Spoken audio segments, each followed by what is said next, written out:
Welcome back. You're tuned into Closing Bell. Well, normally we get you coverage and I normally join you all from the news flow. But I said since it's such a big historic day, why not visit the BSE? And to give me company out here, Dipan Mehta, Reba as well as Prashant, I'll tell you what, it's a historic day. And Dipan says that he's got a lot to tell us.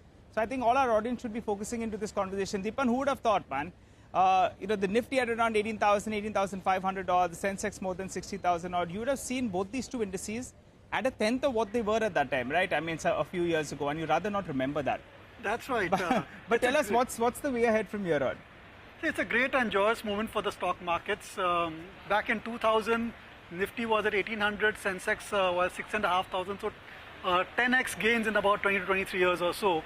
And we have had a superb wealth creating opportunity. Yeah. And going ahead also, I think that it's going to be a fabulous wealth generating machine for the Indian economy, for the Indian public as well. And frankly, I think we're on the cusp of a massive takeoff over here. Right. Dipan, a lot has changed though. You have been tracking the markets for many, many years. And there have been some big changes that have taken place, right? Notably, the FI is selling. If someone said that the FIs in the last 1 year are going to sell billions of dollars, well, you would have said the index should be down by 25 to 30% odd. Now, that's not happened. And there have been a couple of other structural changes as well that have benefited us. Run us through the list that you have. See, Nigel, ever since I joined the market, there were three things which I had no control over and had caused tremendous sleepless nights. Coalition governments, FI selling, and oil prices. Right. These were structural problems with our economy and with the stock markets.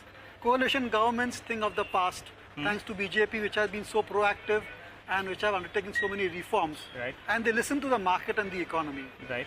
Second is FI selling. I would never have thought that FIs could sell so much and Indian retail public could absorb so much of their stock. And it's a great development, and it has changed the trajectory of our market forever. Right. Third is oil prices. Right now, I think the trigger today is lower oil prices. And of course, we don't have much of a control over oil prices going forward. But at least the government is not subsidizing oil prices or petrol and diesel prices the way it was earlier. It gets passed through. Yes. Inflation is something which we have been dealing with since independence, and we'll continue to deal with it. We're becoming the experts in the world, I would say, when it comes to inflation. So that's something which will happen from time to time. But these three structural issues have been completely resolved, hopefully forever. And that's put our markets in a different orbit, I would say. Yeah, that's right. And what about the Chinese markets? For the last 1 month or so, they were grabbing all the eyeballs. This morning, if you woke up, you said, well, the Asian markets are in the red. But it actually proved to be a blessing in disguise, right? Because if there was some money that was finding its way to China, suddenly they say, no, let's stick to Indian markets. The fundamentals are far better. You get earnings growth. You have a stable government. Crude oil prices lower as well. So, things are looking pretty much up for the Indian markets. But what's the way from here on? There are some cautious voices that are coming up there, maybe with good reason as well. We're not trading cheap. You have another market like some of our peer comparison, like the Chinese market, which is trading at nearly half the valuation that we are trading at. And also, could the global economy itself go on for a bit of a tizzy? Do you think 2023 could be a bit of a somber year for us? See, Nigel, many things can go wrong. Yeah. Okay. But any investor has to be prepared for a 10-15% correction at any point of time. But this is the age of India. China, I think, best days are perhaps behind them. Yeah. And we are seeing a surge in retail investments coming in. Corporate earnings are flying over here, I would say. And what fabulous listings are taking place, the kind of choice we have in our markets, the new listings taking place, the type of companies coming in, so many outstanding businesses getting listed. And I know valuations are on the high side, and that's been the case in India for the past several years. You never get a stock cheap. Yeah. As I was telling you in the break, I've never seen Asian Paints at 25 times P multiple. It's always expensive, and still it does create a lot of value. Right. So there's nothing to be perturbed about that. And there will always be risk factors. There'll be concerns. But bull markets climb the walls of worries. Right. Dipan, you're in the mood today, right? You're finding the perfect, finding the rhythm. Looks like you're seeing the ball big as well, and you're smashing it out of the park. So a lot of our viewers out there would like to know, Dipan, which are the sectors that look good even from here on? There's been a consensus buy on banks, financials, and that's worked out. What's your sense? From here on, what could do well? So I think we're very positive on banks. Whenever they take leadership structure, because of the high weightages in the Sensex and Nifty, these indices also start to do pretty well over there. You have a great deal of choice when it comes to bank, depending What upon about your the risk appetite. PSUs? I think PSUs are a great trading bet for the next 2-3 years or so. Okay. They are playing catch up. They've been underperformed for the last 15-20 years or so. Okay. And they are playing catch up. This is a great time for them because economy is doing well, so there's good demand for credit. And because they are PSU, they can raise resources at very cheap interest rates. Right. And the NPA cycle has not started for them, so credit costs are going to be low.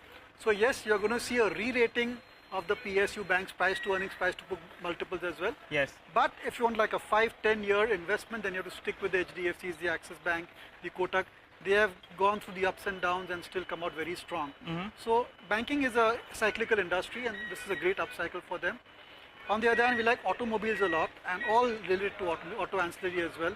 Transportation sector as a whole should do pretty well. Capital goods, I think after so many years, we are seeing such bulging order book positions. Yeah. Good margins coming through over there, great earnings visibility. Right. And fabulous choice. You have the PSU capital goods manufacturing company, you've got defense over there as well. And you have the Indian engineering construction companies as well. So there's a lot of choice. Nigel, the only thing perhaps to avoid is materials. Other than that, I think every industry, every sector is in its own beautiful groove. Okay, let's talk about both these two sectors, the autos and the industrials. From the autos, I mean, there's a wide spectrum of stocks out there. So would it be the CVs? Would it be the PVs? Two-wheelers, I think they haven't been getting too much attention. How would you play that theme? And you briefly mentioned auto ancillaries. So from there, if you could name a couple of stocks? Four-wheelers, that's where you have to be in. Okay. CVs, tractors, passenger vehicles.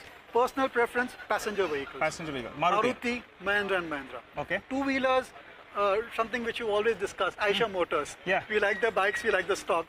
And it's a different story altogether. You cannot compare it to the likes of Hero or Bajaj. They are a different, they cater to a different consumption audience over there. Then auto ancillary, I think they are great auto ancillary companies, particularly with usual disclosure. We and our clients are invested. The Minda Corporation, Minda Industries, they've done very well. Yeah. Bharat Forge comes to mind, and there's Sona BLW as well. Basically trying to focus on companies which are neutral when it comes to the passenger vehicle, whether it be it EVs or be it ICE engines. Right. So I think you're pretty much fine in all of these sectors. There's the secondary market for them as well. And auto ancillaries are neutral to the success or failure of a particular model. Yeah. So we like that particular sector as well. Okay, all right, Dipan, we made a note of that. Well, Reema and Prashant, I'm going to toss it back to you. I hope our viewers enjoyed that conversation.